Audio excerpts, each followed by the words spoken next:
আল্লাহ রসুল মুহাম্মদ সাল্লাল্লাহু আলাইহি সাল্লাম এবং হযরত আয়েশা রাদিয়াল্লাহু আনহার সাংসারিক জীবনের ঘটনা।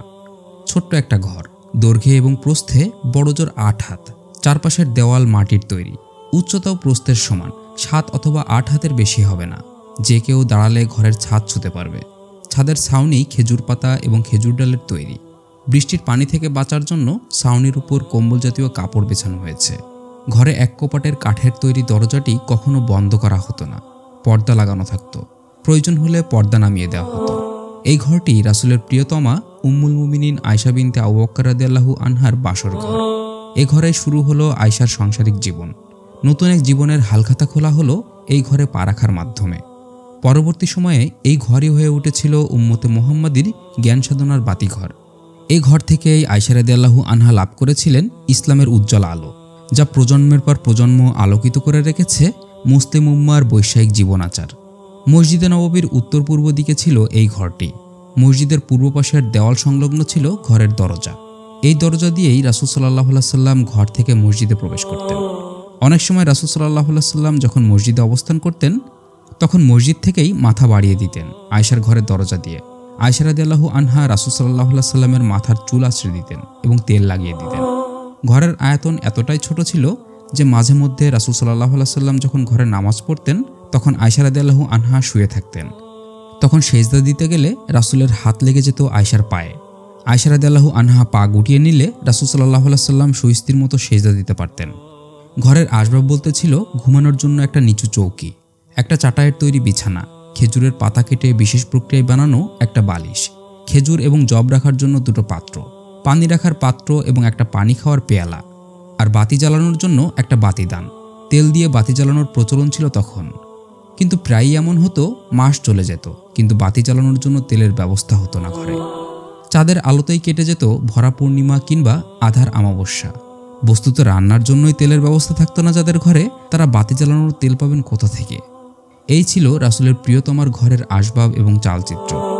আয়েশা রাদিয়াল্লাহু আনহা বলেন, যদি আমাদের বাতি জ্বালানোর তেল থাকতো তবে তো সেটা দিয়ে আমরা রান্নার কাজই সেরে ফেলতে পারতাম। ঘর ভর্তি দারিদ্র্য, নিঃসঙ্গতার ছাপ সবখানে, না কোনো বিলাসিতার সামান্য উপকরণ, না জীবনযাপনের একটুখানি সুলভ আয়োজন। ঘরে খাবার থাকতো না, অনেক সময় চুলো চলতো না মাসের পর মাস। কোনো সাহাবী কিছু হাদিয়া দিলে সেটাই হতো নবী পরিবারের একবেলার খাবারের আয়োজন।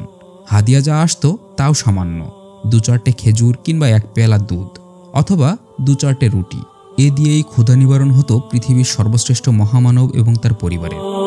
আয়েশা রাদিয়াল্লাহু আনহা বলেন, আল্লাহ রাসূল মুহাম্মদ সাল্লাল্লাহু আলাইহি সাল্লাম বেঁচে থাকতে কখনো একাধারে এমন 3টে দিন যায়নি যখন নবী পরিবারের লোকজন পেট ভরে খেয়েছে।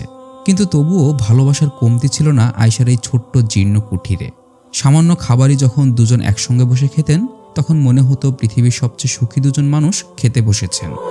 খাবারের থালা একটিই ছিল, একটিতেই দুজন মিলে খেতেন। রাতে যখন খাবার খেতেন অন্ধকারে, তখন এমন হতো একই খাবারে দুজনের হাত পড়ে যেত।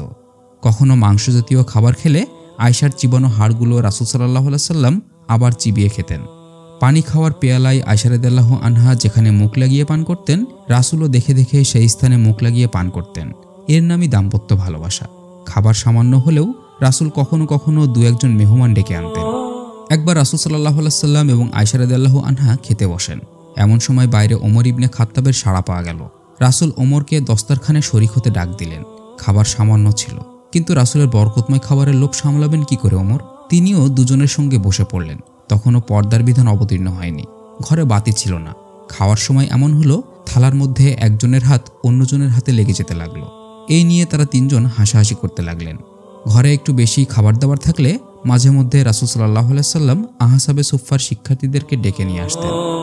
যখন উপোস হতো, রাসূল সাল্লাল্লাহু আলাইহি সাল্লাম ঘরে এসে আয়েশা এবং অন্যান্য স্ত্রীদেরকে জিজ্ঞেস করতেন, ঘরে খাওয়ার মতো কিছু আছে কি? যখন শুনতেন যে কিছুই নেই, তখন নির্দ্বিধায় বলে দিতেন, আজ তবে আমি রোজা রেখে দিলাম। এই কথা বলে তিনি ইবাদতে মগ্ন হয়ে পড়তেন। রাসূল সাল্লাল্লাহু আলাইহি সাল্লাম বলেন, রাসূলের ইন্তেকালের পরও আমি কখনো পেট পুরে খাবার খাইনি।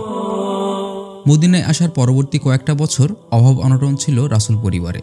আর এই সময়টাতে আয়েশা রাদিয়াল্লাহু আনহা ছায়াসঙ্গী হয়েছিলেন রাসূলের। দারিদ্র্যের প্রবাল কষাঘাতে প্রতিটি ক্লান্তিকর দিন শেষে তিনি রাসূলকে আগলে নিতেন চপলা ভালোবাসার পরশে। মদিনায় তখন কেবলই ভিত্তি স্থাপিত হচ্ছিল নতুন এক ইসলামী রাষ্ট্রের। নতুন একটা রাষ্ট্র গঠনের মহাভার কাঁধে নিয়ে কাটত রাসূলের পুরোটা দিন। সন্ধেবেলা যখন ঘরে ফিরতেন, আয়েশা রাদিয়াল্লাহু আনহার মায়াময় মুখটা রাসূলের মনে ছড়িয়ে দিত এক পশলা মৃদু সমীকরণ।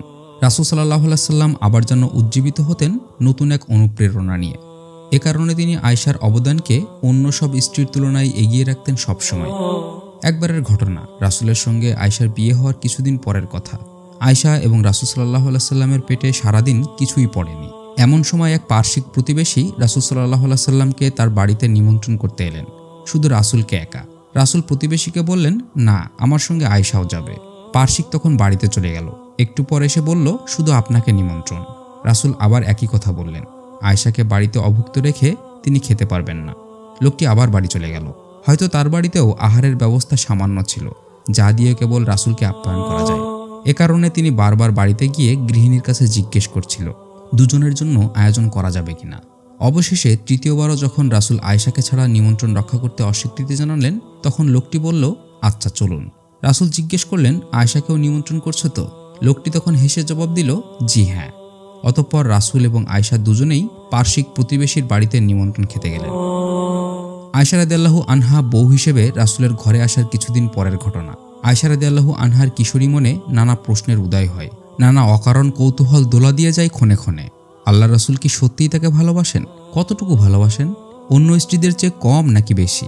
এ নিয়ে তিনি মনে মনে নিজের সঙ্গে বোঝাপড়া করতেন, কিন্তু কখনো রাসূলের কাছে জিজ্ঞেস করার সাহস হয়নি। রাসূল যদি আবার অন্য কিছু মনে করেন। একদিন সাহস করে রাসূলকে জিজ্ঞেস করে ফেললেন, হে আল্লাহর রাসূল, সত্যি করে বলুন তো আপনি আমাকে কতটা ভালোবাসেন? রাসূল সাল্লাল্লাহু আলাইহি সাল্লাম একটু চিন্তা করে বললেন, তোমার এবং আমার মাঝে ভালোবাসার বন্ধনটা এমন শক্ত, যেমন একটা রশির মধ্যে সুতাগুলো শক্তভাবে জড়িয়ে থাকে, একই বন্ধনে আষ্টেপৃষ্ঠে বাঁধা থাকে।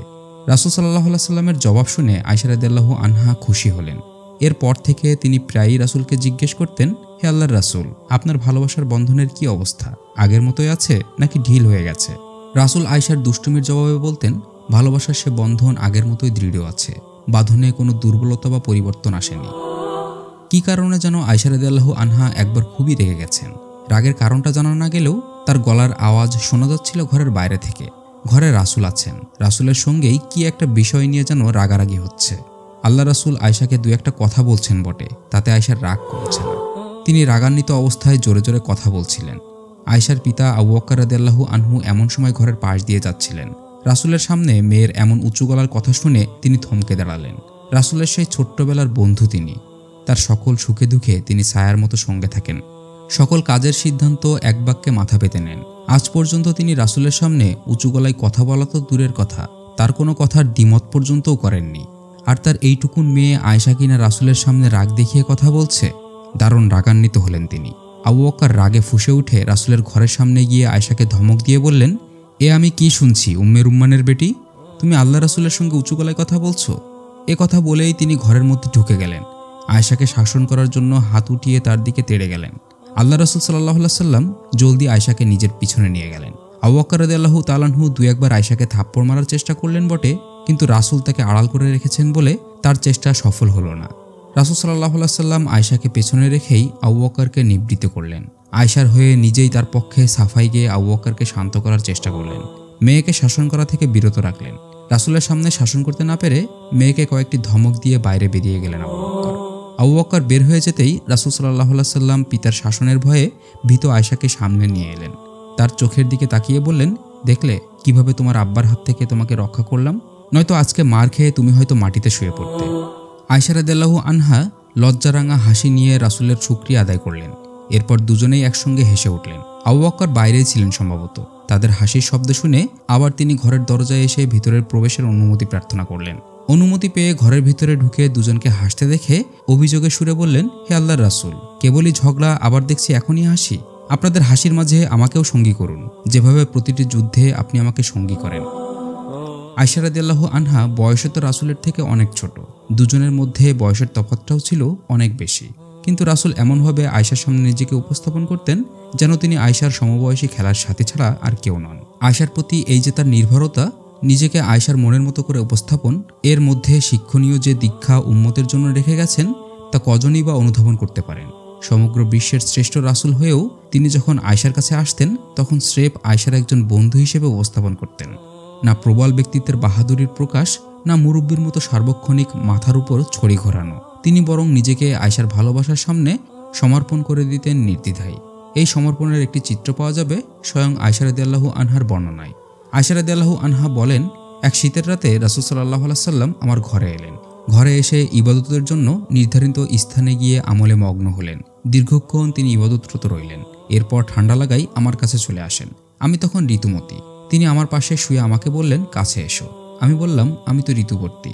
তিনি অভয় দিয়ে বললেন, কোনো অসুবিধে নেই, তোমার দুটো হাত প্রসারিত করো। আমি হাত দুটো ছড়িয়ে দিলে তিনি তার মাথা আমার বুকে গুজে দিলেন, আর আমি তাকে উষ্ণতা দেওয়ার চেষ্টা করলাম। একসময় এভাবেই আমরা দুজন ঘুমিয়ে পড়লাম। অনেক সময় গোসল করে রাসূল সাল্লাল্লাহু আলাইহি সাল্লাম শীতে কাঁপতে থাকতেন। তখন আয়েশাকে বলতেন তাকে একটু উষ্ণ করে দেওয়ার জন্য। আয়েশা রাদিয়াল্লাহু আনহা তাকে নিজের শরীরের সঙ্গে জড়িয়ে নিয়ে উষ্ণতা দিতেন। আয়েশার ঘরে কম্বল ছিল মাত্র একটি কম্বলের নিচে দুজন ঘুমাতেন। কখনো কম্বলের এক পাশ আয়েশা রাদিয়াল্লাহু আনহা গায়ে দিয়ে ঘুমিয়ে থাকলে রাসূল সাল্লাল্লাহু আলাইহি সাল্লাম অপর পাশে নামাজ আদায় করতেন। দিনের বেলা অনেক সময় এটাকে রাসূলের শোয়া বা বসার গদি হিসেবে ব্যবহার করা হতো। কখনো মেহমান এলে তাদের জন্য বরাদ্দ হতো এই কম্বল। তাদেরও বসার আয়োজন হতো এই কম্বল দিয়ে। একবার এক আনসারী মহিলা রাসূলের ঘরে এসে দেখলেন আয়েশা রাদিয়াল্লাহু আনহা এবং রাসূলের শোয়ার বন্দোবস্ত মোটের উপর একটি কম্বল। তাই তিনি বাড়ি গিয়ে উলের তৈরি একটি মাদুর এনে আয়েশাকে উপহার দিলেন। রাসূল সাল্লাল্লাহু আলাইহি সাল্লাম যখন ঘরে এলেন, উলের তৈরি মাদুরটি দেখে প্রশ্ন করলেন, এটা কি আয়েশা? আয়েশা রাসূলের চরিত্র সম্পর্কে খুব ভালো করেই জানতেন। কিছুটা শঙ্কা নিয়ে বললেন, হে আল্লাহর রাসূল, এক আনসারী মহিলা আমাদের ঘরে এসে আপনার বিছানা দেখে এটা উপহার দিয়ে গেছেন। রাসূল সাল্লাল্লাহু আলাইহি সাল্লাম বিষয়টি পছন্দ করলেন না। তিনি বললেন, এটা ফেরত দিয়ে দাও। আল্লাহর শপথ করে বলছি, আমি যদি চাইতাম তাহলে আল্লাহ পাহাড়কে আমার অধীন করে দিতেন এবং যখন চাইতাম তা সোনার রূপায় পরিণত হয়ে যেত।